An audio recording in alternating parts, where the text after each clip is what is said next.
Whoa, was that a punch? The Nuggets had a foul to give, and James Harden took exception to Christian Braun's technique, and as players arrive on the scene, Aaron Gordon gives Harden a little shove.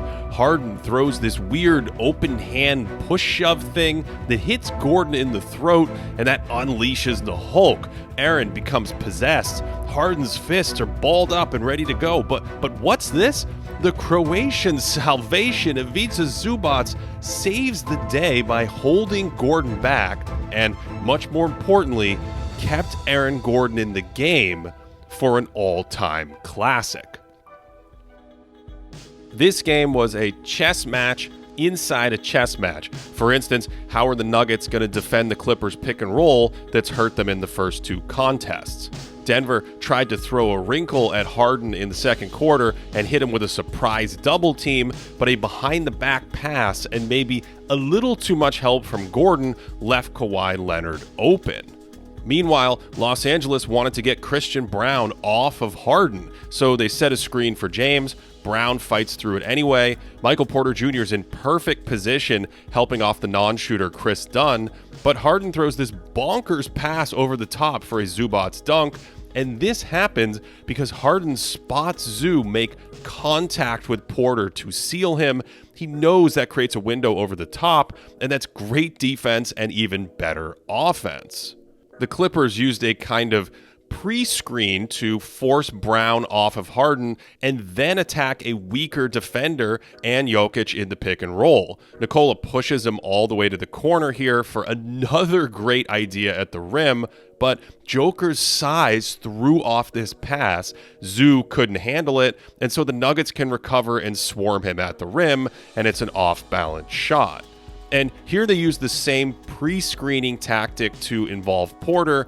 Powell blows right by him and sets up Kawhi in the corner for a big three. Harden has hunted Nikola Jokic in pick and roll all series. This help defender is too close to the baseline, so when this pass hits Zubac, he can find the cutter out of the corner. So to avoid these kinds of 4-on-3s when Jokic briefly doubles Harden, they bring that help defender way up to fluster the pass. And here MPJ's guarding Dunn in the corner. They basically don't care if he shoots, so Porter can come jam that short roll up. That extra second lets the defender recover, and it's a turnover. Denver also tried picking up Harden in the backcourt, so the Clippers started screening for him there to shed that defender, with Murray helping. The Beard slams on the brakes, reads Jamal's recovery, and so that stop and start hesitation springs him for a layup. And on this one, Zubac really connects on that backcourt pick. That puts the Nuggets in rotation right away. They close to the corner. Gordon steps up in the paint. Murray closes out to the shooter on the wing, and then Gordon is calling for a peel switch. Murray doesn't realize it, and that frees Kawhi, but they dodge the bullet. Whew. The precision at this level is incredible. The Clippers switch so Batum can stop MPJ from screening for Jokic. Porter just slips to the rim instead. Zubac switches to save it, and that little moment gives Jokic the mismatch he wants. The Nuggets clear it out for him, and he's too big for Nico down low. Joker basically took over this basketball game. They're looking for him on the switch. Dunn is pulled over to take it away. Peyton Watson wisely respaces back to the corner. When Jokic sees that, he cuts right across Batum's face for a running shot pass. Oh my goodness. To start the third, the Clippers were still switching that screen. Jokic gets Harden at the free throw line, takes a dribble, and does a Dirk Nowitzki impression. And a minute later, he can just casually make a pass almost no one in NBA history would make, zinging it right over Dunn's head to MPJ for a huge catch-and-shoot three.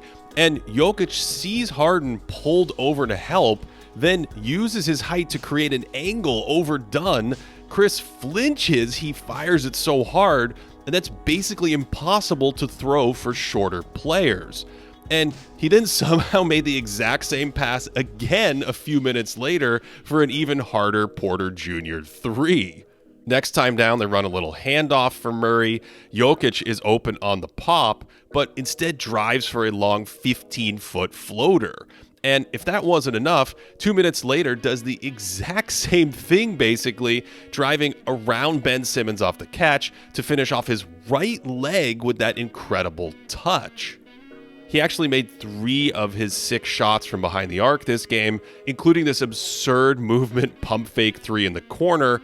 So the Clippers started adjusting late in the third. They still switched the Jokic pick and roll, but Kawhi doubled on the catch. That actually caught Joker off guard, or he would have hit Watson underneath.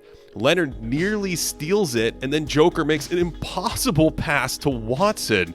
And he's looking right at Gordon in the corner to move Simmons out of the way. That is just magical.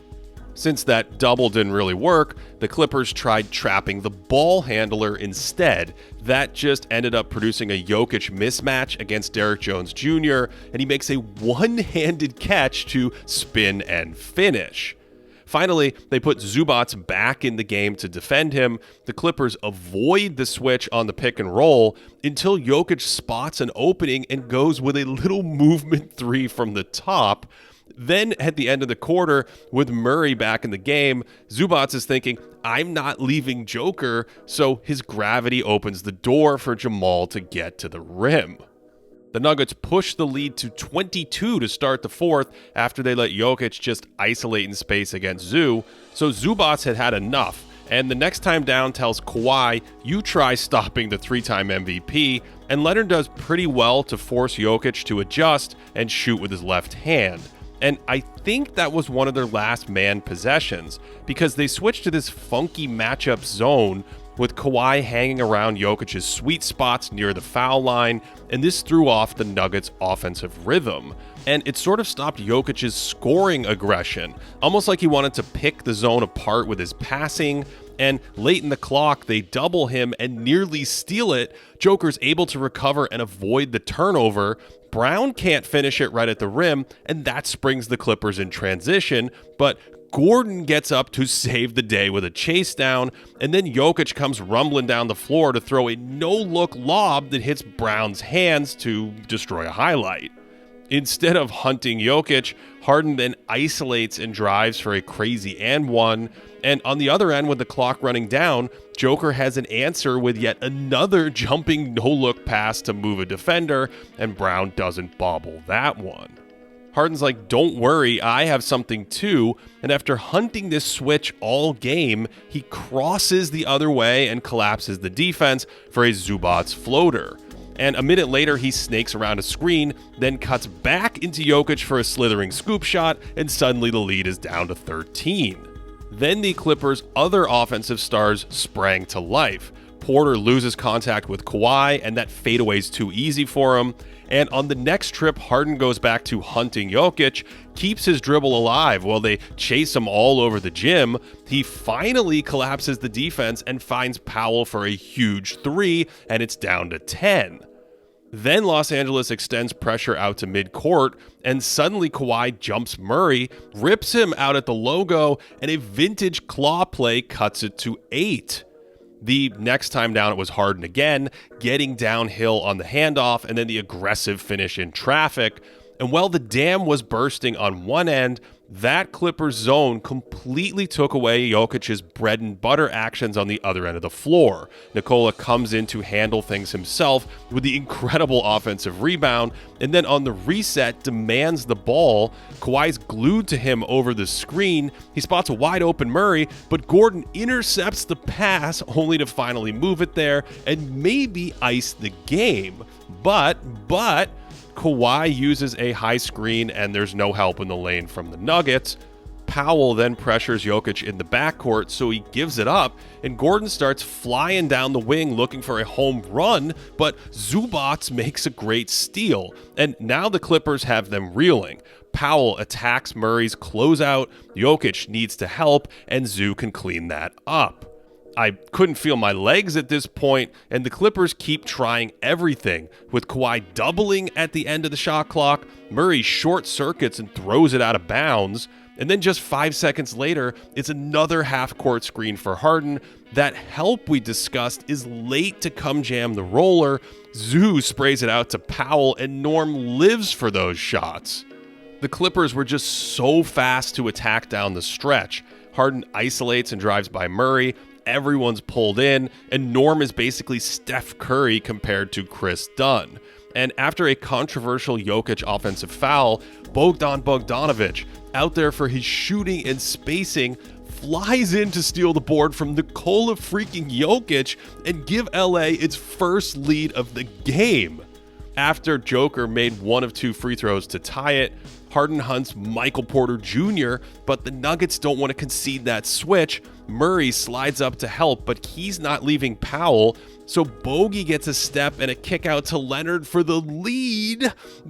And that shot was made harder by Gordon's super high-intensity effort to help in the paint and then sprint full speed to bother Kawhi's release.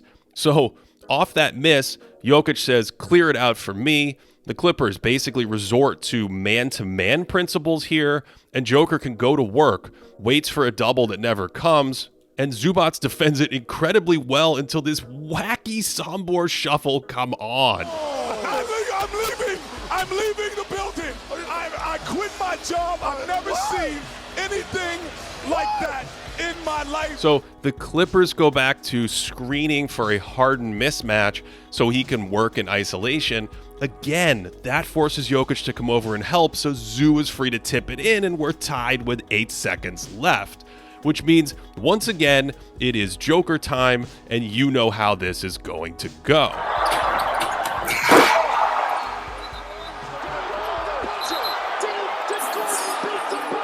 Full-on shades of Lorenzo Charles at NC State in 1983. A buzzer-beating putback dunk, only this one was so close, it's almost impossible to tell if Gordon actually released the ball before the red light flashed.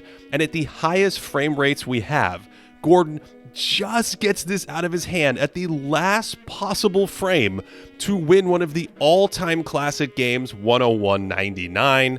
And in a twist of fate that only the NBA playoffs can provide, Jokic helped Murray on defense, so Zubac could help Harden, only it was Zubac who saved Gordon from certain ejection earlier in the game, only for Aaron to fittingly come flying in for a dunk and win this incredible classic in a photo finish.